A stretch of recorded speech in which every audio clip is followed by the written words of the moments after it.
नमस्कार, फिर से स्वागत है आपका घर से पढ़ो और पढ़ाओ, घर से पढ़ो और पढ़ाओ अभियान में। Let's start next very important English topic, comprehension, जिसको हिंदी में कहते हैं पठन बोध। ध्यान से पढ़ना, समझ के साथ पढ़ना। The ability to understand something, कुछ समझने की योग्यता। अर्थात कॉम्प्रिहेंशन के बहुत ज़्यादा एडवांटेज हैं, बहुत लाभ है हमें यदि हम कॉम्प्रिहेंशन की प्रैक्टिस ध्यान से करते हैं तो। और ये हर कक्षा से रिलेटेड, चाहे क्लास 3rd हो या 12th है, 9th, 10th या ग्रेजुएशन लेवल की कोई क्लास है, तो कॉम्प्रिहेंशन का क्वेश्चन हर क्लास में पूछा जाता है।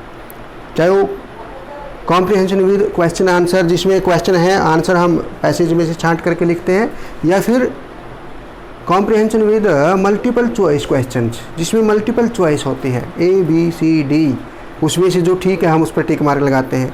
तो दोनों तरह से कॉम्प्रिहेंशन का क्वेश्चन हमारे एग्ज़ाम के दौरान हमसे पूछा जाता है। तो कॉम्प्रिहेंशन का बेनिफिट बहुत है, एडवांटेज बहुत है। ध्यान से पढ़ने की आदत बच्चे की बढ़ जाती है, रीडिंग हैबिट, वोकैबुलरीज, शब्दावली, शब्दों का भंडार उसका विकसित होता है। और प्रोनाउंसिएशन यानी उच्चारण की जो समस्या वो भी दूर हो जाती है। जब बच्चा पढ़ेगा तो उसको उच्चारण करना धीरे धीरे उसके उच्चारण में भी सुधार होगा। तो है ना बहुत फ़ायदा। This is a very very important topic which is called comprehension, पठन बोध, ध्यान से पढ़ना, समझ के साथ पढ़ना। कई बच्चे गलती करते हैं कि पैसेज को पढ़े बिना ही क्वेश्चन के आंसर लिखने शुरू कर देते हैं और अपनी भाषा में क्वेश्चन आंसर नहीं लिखते। कई बार हमें अपनी भाषा में आंसर लिखने हैं, यानी क्वेश्चन के अंदर क्या पूछा है वहाँ से हम स्टार्ट करके और फिर पैसेज में से अपने लैंग्वेज का प्रयोग करते हुए स्टिक अर्थात टू द पॉइंट आंसर लिखना है हमने, फालतू नहीं लिखना जो पूछा नहीं गया है। और कई बार हम टेंस चेंज कर देते हैं, टेंस नहीं चेंज करना हमने। मान लो डू या डज लगा हुआ है उसमें क्वेश्चन में, तो इट मीन्स सिंपल प्रेजेंट, तो आंसर भी सिंपल प्रेजेंट में देंगे। डिड लगा हुआ है, डिड के साथ फर्स्ट फॉर्म आती है, जब डिड है तो आंसर में डिड कट जाएगा और सेकंड फॉर्म हो जाएगी सिंपल पास्ट में। हैज है तो हैज हैव लगाएंगे हेल्पिंग वर्ब के रूप में। विल सेल है तो विल सेल लगाएंगे। इज एमआर है तो इज एमआर लगाएंगे आंसर में, यानी वाजवर है तो वाजवर, हैड है तो हैड, यानी और मॉडल वर्ड भी आ सकते हैं, कैन कुड मस्ट में माइट। तो हम टेंस चेंज नहीं करेंगे और बड़े ध्यान से आपस में डिस्कस करते हुए हम समझ के साथ आगे बढ़ेंगे, ताकि हमारी जो लर्निंग स्किल्स भी होती हैं, लर्निंग स्किल का सभी को पता है आपको, learning, speaking, reading and writing, ये भी हमारे डेवलप होती हैं। और कई बार बच्चों को जो इंग्लिश लैंग्वेज बहुत मुश्किल लगती है, यदि कॉम्प्रिहेंशन को ध्यान से स्टडी करते हैं, डिस्कस करते हैं, प्रैक्टिस करते हैं कॉम्प्रिहेंशन की, तो इंग्लिश लैंग्वेज उनके लिए बहुत आसान लैंग्वेज हो जाएगी। तो चलते हैं, स्टार्ट करते हैं। Read the following passage and answer the questions that follow. ये question answer, comprehension with question answer. और एक होता है मल्टीपल चॉइस, वो हम बाद में प्रैक्टिस करेंगे। ये पार्ट 1 कर रहे हैं, पार्ट 1। तो हम इसको पढ़ते हैं ध्यान से। Language is a wonderful gift given to man. भाषा आदमी को मिला हुआ एक अद्भुत अर्थात विचित्र, बहुत ही फायदेमंद क्या है, गिफ्ट, उपहार है। No animal possesses this gift but they have their own way of expressing themselves। किसी पशु को ये गिफ्ट नहीं मिला हुआ, फिर भी वे अपने तरीके से अपनी बात को एक्सप्रेस करते हैं, अपने तरीके से एक दूसरे पशु के सामने वो अपनी बात को पहुंचाते हैं। हालांकि वो बोल नहीं सकते, क्योंकि उनको लैंग्वेज का जो गिफ्ट है, वंडरफुल गिफ्ट है, वो मिला हुआ नहीं है। When a rabbit sees an enemy, जब एक खरगोश एक शत्रु को देखता है, एक दुश्मन को देखता है, इट रन्स अवे, यह भाग जाता है, इनटू इट्स हॉल, जा कर के अपने किसमें, हॉल में, बिल में छुप जाता है। Its tail which is white, उसकी जो पूंछ है जो सफ़ेद होती है, बॉब्स अप एंड डाउन, ऊपर नीचे होती है, एज इट रन, जब यह दौड़ता है। क्लियर है? The other rabbits see it and they run too, दूसरे खरगोश क्या है, उसकी जो पूंछ होती है ऊपर नीचे ऐसे भागते हुए की होती है, तो सफ़ेद पूंछ है उसकी, सफ़ेद पूंछ, उसको देखते हैं और वो भी भाग जाते हैं। They know that there is a danger, वो जानते हैं, वो खरगोश जान जाते हैं कि कोई खतरा है। When a cobra is angry, जब कोबरा, ये एक जहरीला सांप की एक प्रजाति, कोबरा जो स्नेक होता है, सांप होता है, एक प्रजाति है जो बहुत जहरीला नाग होता है, सांप होता है cobra. When a cobra is angry, जब कोबरा गुस्से में होता है, इट रेजेज इट्स हुड, वह अपने फन को ऊपर उठाता है, ऐसे देखते हैं आप सभी, ऐसे ऊपर उठाता है। And makes itself look fierce, उग्र, अपने आप को उग्र दिखाने की कोशिश करता है कि हमें ऐसा लगता है कि ये बिल्कुल उग्र है और हमारे को नुकसान पहुंचा है, तो उग्र बन जाता है वो। दिस वॉन्स अदर एनिमल्स, ऐसा करके वो क्या करता है, दूसरे पशुओं को क्या करता है, वो चेतावनी देता है। When a bee has found some food, जब एक मधुमक्खी को कहीं भोजन मिलता है, it goes back to the hive, वह मधुमक्खियों का जो छत्ता है वापिस उस मधुमक्खियों के छत्ते के पास आते हैं जब उसको कहीं भोजन मिलता है।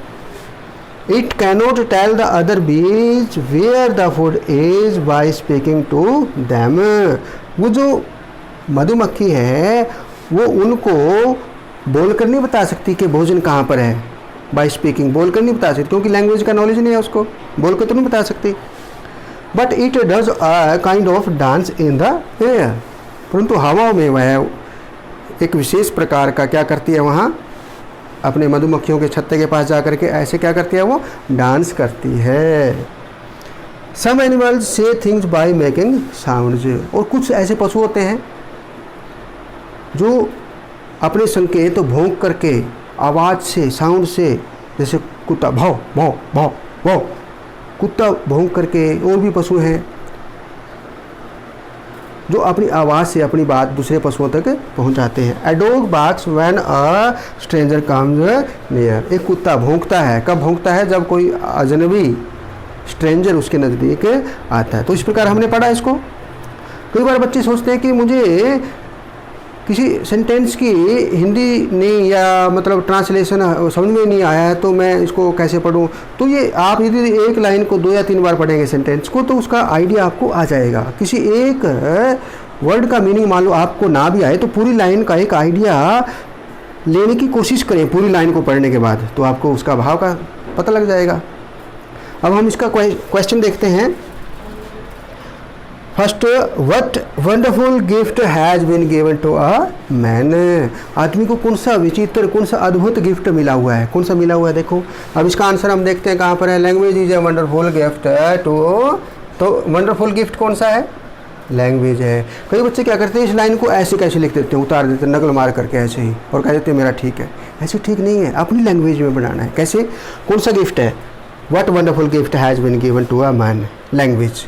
कौन सा गिफ्ट है, लैंग्वेज। लैंग्वेज देखो हम आंसर हम देखो अपनी लैंग्वेज में कैसे बना रहे हैं। देखो लैंग्वेज, ये हमने यहाँ से वर्ड ले लिया लैंग्वेज। व्हाट वंडरफुल गिफ्ट, ये व्हाट वंडरफुल गिफ्ट कौन सा है, लैंग्वेज है। तो हमने व्हाट वंडरफुल गिफ्ट, इसकी जगह क्या लिख दिया, लैंग्वेज। इसको हमने हटा दिया यहाँ से क्योंकि वो पूछा है कि वंडरफुल गिफ्ट है कौन सा है, लैंग्वेज है, इसलिए हमने केवल यहाँ लैंग्वेज लिखा। लैंग्वेज के बाद अब क्वेश्चन में इसी आंसर देखिए कैसे बनाना है हमने। लैंग्वेज हैज़ बीन गिवन, देखो has been given to a man, answer. अब कई बच्चे क्या करते हैं, बिना सोचे समझे जल्दबाजी में ध्यान से नहीं पढ़ते, वो लिख देते हैं language is a wonderful gift given to man, no animal possesses this gift but they have their own way of expressing themselves, यहाँ तक लिख देते हैं आंसर। जबकि पूछा है उसने क्या है, सिर्फ ये पूछा है कि वंडरफुल गिफ्ट कौन सा है, लैंग्वेज है, बस वहीं तक सीमित, यानी टू द पॉइंट, जितना पूछा गया सटीक आंसर हमने देना है। Next question number 2, how is man different from other animals, दूसरे पशुओं से आदमी कैसे भिन्न है, कैसे भिन्न है, देखो no animals possesses this gift but they have their own way of expressing themselves, है कैसे गिफ्ट है, क्योंकि उनको लैंग्वेज का गिफ्ट नहीं मिला है। तो देखिए इसका answer, man has a gift of language but the animals have not this gift, ये डिफरेंस है कि आदमी को तो गिफ्ट मिला हुआ है लैंग्वेज का और पशुओं को लैंग्वेज का गिफ्ट नहीं मिला है। और ये आंसर हमने कहाँ से लिखा, इसमें से। Third, how does a rabbit react when it sees an enemy, जब एक दुश्मन को देखता है तो एक खरगोश क्या रिएक्ट करता है, क्या प्रतिक्रिया करता है, क्या प्रतिक्रिया करता है, देखते हैं हम। देखें कहाँ से इसका आंसर हम देख लेते हैं इसमें, when a rabbit sees an enemy, तो हमें थोड़ा सा आइडिया हो जाएगा कि कहाँ से इसका आंसर है, sees an enemy it runs away into its hole. तो इस प्रकार हम ध्यान से देख सकते हैं कि इसी में हमारा आंसर छुपा हुआ है,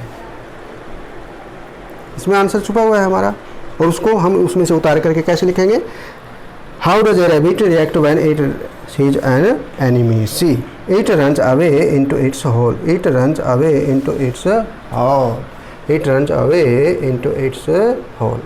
देखो वह अपने बिल में दौड़ करके पहुंच जाता है। हम कई बच्चे क्या करते हैं, when a rabbit sees an enemy, इसको भी ऐड कर देते हैं साथ में, जरूरत नहीं है, जितना पूछा उतना लिखिए।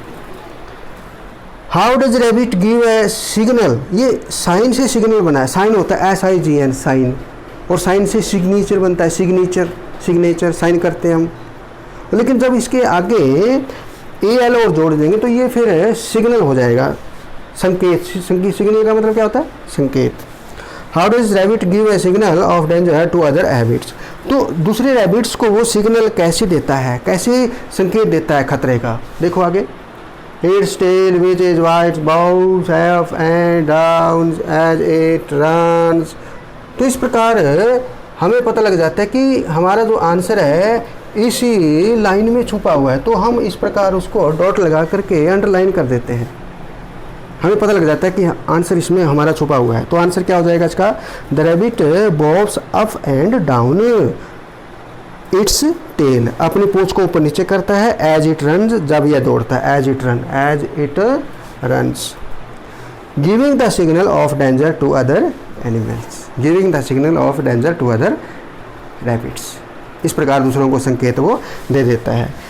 How does a bee tell the other bees about where the food is, कैसे बताती है वो, मधुमक्खी कैसे बताती है कि कहीं भोजन है, तो क्या करती है वो बी। अब बी वाली लाइन हम देखेंगे इसमें, ध्यान से देखो कहाँ से स्टार्ट होता है, राइट, या ऐसे हम उसको थोड़ा सा कवर कर लेंगे जहाँ पर हमारा आंसर छुपा हुआ है, पूरी लाइन नहीं लिखनी, उसमें से छांट करके उसमें जो टू दी पॉइंट बात क्वेश्चन से रिलेटेड है सिर्फ वही उसमें से निकाल लेंगे हम।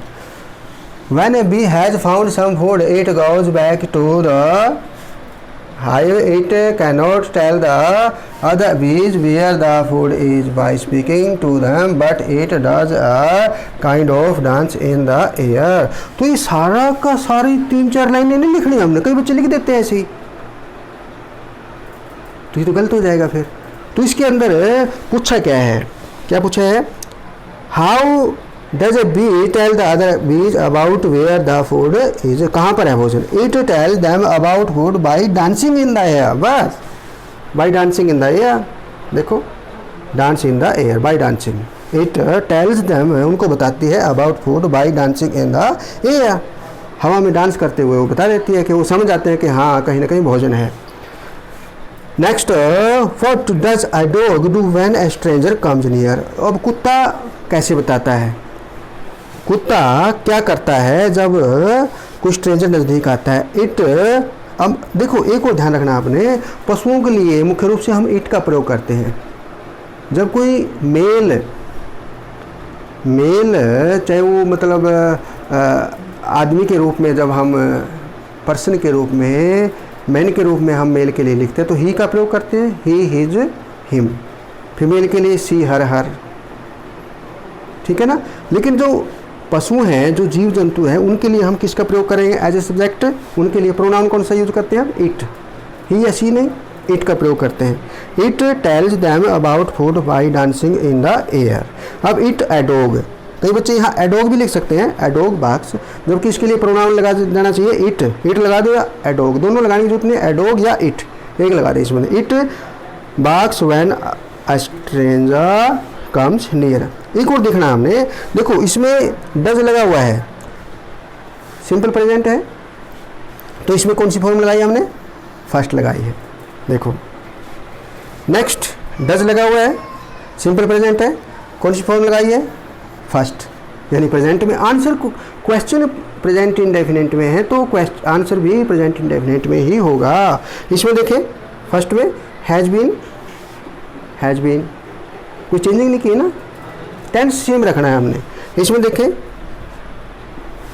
हैज़ ए गिफ्ट, क्या है उसके पास? गिफ्ट है, गिफ्ट से रिलेटेड हमने उसको पास्ट में नहीं लेकर गए, उसके पास वर्तमान में क्या गिफ्ट है उसके बारे में बताया हमने। डज इसमें लगा हुआ है, देखो डज, ठीक है, तो इसमें हमने क्या लगाया? फर्स्ट फॉर्म ही लगाई है। तो हमने टेंस चेंज नहीं करना। तो इस प्रकार आपने देखा कि किस प्रकार कॉम्प्रिहेंशन बहुत ही इम्पोर्टेंट है। यदि हम ध्यान से इसको, जैसे हमने पार्ट 1 आज डिस्कस कर रहे हैं, पठन बोध इसको हिंदी में कहते हैं, the ability to understand something, इसको 2-3 बार पढ़ें और जो क्वेश्चन है उसके आंसर कहाँ छुपे हुए हैं, इस प्रकार हम उसको सर्कल में रख सकते हैं, ब्रैकेट में रख सकते हैं, या फिर उसको ऐसे डॉट लगा करके नोट कर सकते हैं, और फिर उसके आंसर, जितना आंसर पूछा है उतना ही लिखें, फालतू आंसर उसका नहीं लिखें, तो नहीं तो गलत हो जाएगा फिर। तो देखा आपने कॉम्प्रिहेंशन कितना इम्पोर्टेंट टॉपिक है और हमारी भाषा को सुदृढ़ करता है, भाषा पर हमारी पकड़ हो जाती है, हमारे अंदर पढ़ने की आदत आ जाती है, डल जाती है, पढ़ने की आदत का विकास होता है, प्रोनाउंसिएशन उच्चारण सुधरता है हमारा। जब बार बार पढ़ेंगे तो उच्चारण में सुधार होगा ही होगा, क्योंकि बच्चा यदि गलत भी पढ़ेगा तो टीचर उसको तुरंत बता देगा, नहीं इसका प्रोनाउंसिएशन ये है, ऐसे है, ठीक है ना। उसकी शब्दावली यानी वोकैबुलरी में, उसकी शब्द भंडार में वृद्धि होगी तो उसको लैंग्वेज अच्छी तरह से आएगी। और एक उसको एक पढ़ने की आदत जब पड़ती है तो बच्चा धीरे धीरे अपनी भाषा को ज़्यादा विकसित कर लेता है। तो हमने आज कॉम्प्रिहेंशन का पार्ट 1 डिस्कस किया है। पार्ट 2 में हम ऑप्शनल यानी मल्टीपल चॉइस क्वेश्चन बेस पर हम पैसेज करेंगे। तो आपने पहले पैसेज को 2-3 बार पढ़ना है और उसके बाद उसके क्वेश्चन के आंसर ध्यान से देने हैं। ओके, धन्यवाद, थैंक यू, जय हिंद, बाय बाय।